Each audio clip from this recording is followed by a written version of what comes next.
നമസ്കാരം. തോൽവി ഭയത്താൽ കഴിഞ്ഞ ലോക്സഭാ തെരഞ്ഞെടുപ്പിൽ രാഹുൽ ഗാന്ധി അഭയം പ്രാപിച്ച വയനാട് ഇപ്പോൾ പ്രിയങ്ക ഗാന്ധിയുടെ കന്നി മത്സരത്തിന് സാക്ഷ്യം വഹിക്കാൻ ഒരുങ്ങുകയാണ്. കോൺഗ്രസിന് ഉറപ്പുള്ള മണ്ഡലം നെഹ്റു കുടുംബത്തിലെ ഇളമുറക്കാർക്ക് രാഷ്ട്രീയം കളിക്കാനുള്ള ഇടമായി മാറുകയാണ്. കേരളത്തിലെ കോൺഗ്രസുകാർ നേരത്തെ സീറ്റ് തികയാതെ തമ്മിലടിയാണ്.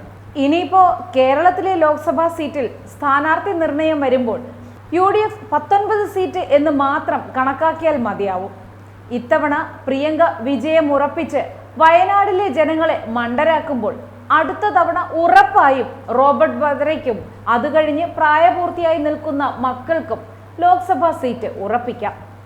ഇപ്പോഴും മഹാത്മാഗാന്ധിയുടെ കൊച്ചുമക്കളാണ് രാഹുലും പ്രിയങ്കയും എന്ന് വിശ്വസിക്കാൻ ഇഷ്ടമുള്ള കോൺഗ്രസുകാർ വയനാട് ആ കുടുംബത്തിന് തീരെഴുതി കൊടുത്തു കഴിഞ്ഞു എന്നതിൻ്റെ തെളിവാണ് ഇപ്പോൾ വയനാട്ടിൽ മത്സരിക്കാൻ പ്രിയങ്ക എത്തുന്നത്.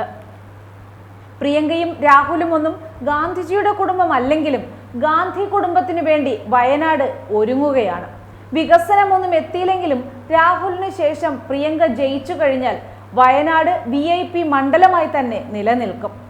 മണ്ഡലം സന്ദർശിക്കാൻ MP എത്തുന്ന അപൂർവം സന്ദർഭങ്ങളിൽ VIP സുരക്ഷയൊക്കെ ഒരുക്കി വയനാട് വാർത്താശ്രദ്ധ നേടുമെന്നല്ലാതെ മറ്റൊന്നും അവിടെ പ്രതീക്ഷിക്കാനില്ല. ഇനി പ്രിയങ്ക ഗാന്ധി എത്തുമ്പോഴും ആകാംക്ഷ ഭൂരിപക്ഷത്തിൽ തന്നെയാണ്. പ്രിയങ്ക മത്സരിക്കുമ്പോൾ ഭൂരിപക്ഷം 4 ലക്ഷം കടക്കുമെന്ന കണക്കുകൂട്ടലിലാണ് ഇപ്പോൾ കോൺഗ്രസുകാർ. രാഹുലിന്റെ പ്രചാരണത്തിനായി വയനാട്ടിൽ പ്രിയങ്ക ഒറ്റയ്ക്കെത്തിയപ്പോൾ ഒഴുകിയെത്തിയ ആൾക്കൂട്ടം തന്നെയാണ് ഭൂരിപക്ഷം ഉയർത്തുമെന്ന ആത്മവിശ്വാസം UDFന് നൽകുന്നത്. കന്നി മത്സരത്തിനായി കേരളത്തിലേക്ക് പ്രിയങ്ക എത്തുന്നതിന്റെ ആവേശത്തിലാണ് കേരളത്തിലെ കോൺഗ്രസ് പ്രവർത്തകരെല്ലാം. രാഹുൽ ഗാന്ധി മണ്ഡലം ഒഴിഞ്ഞു എന്ന പരിഭവമില്ലാതെ വീണ്ടും ഒരു തെരഞ്ഞെടുപ്പ് പ്രചാരണത്തിലേക്ക് സംസ്ഥാന കോൺഗ്രസ് നേതൃത്വത്തിന് ഇറങ്ങാനുമാകും.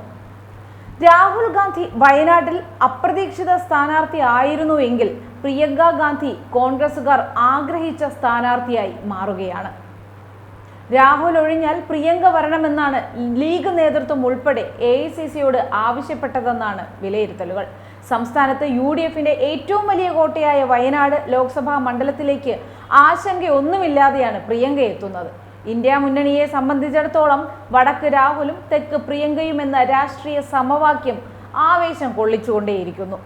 തൃശൂരിലെ തോൽവിയിലുണ്ടായ നിറമങ്ങൽ വയനാട്ടിലെ ഉപതെരഞ്ഞെടുപ്പിലൂടെ ജ്വലിപ്പിക്കാനാവുമെന്നാണ് പാർട്ടി പ്രതീക്ഷിക്കുന്നത്. ഭൂരിപക്ഷം 4 ലക്ഷം കടക്കുമെന്നാണ് പാർട്ടി നേതൃത്വം ഇപ്പോഴേ പറയുന്നത്. നെഹ്റു കുടുംബം കേരളത്തെ ചേർത്ത് പിടിക്കുന്നു എന്ന വൈകാരികതയാണ് കോൺഗ്രസ് പ്രവർത്തകർ പങ്കുവെക്കുന്നത്. കോൺഗ്രസ് എന്നാൽ നെഹ്റു കുടുംബം എന്ന നിലയിൽ നിന്ന് കോൺഗ്രസിന് ഇനിയും മോചനമില്ല.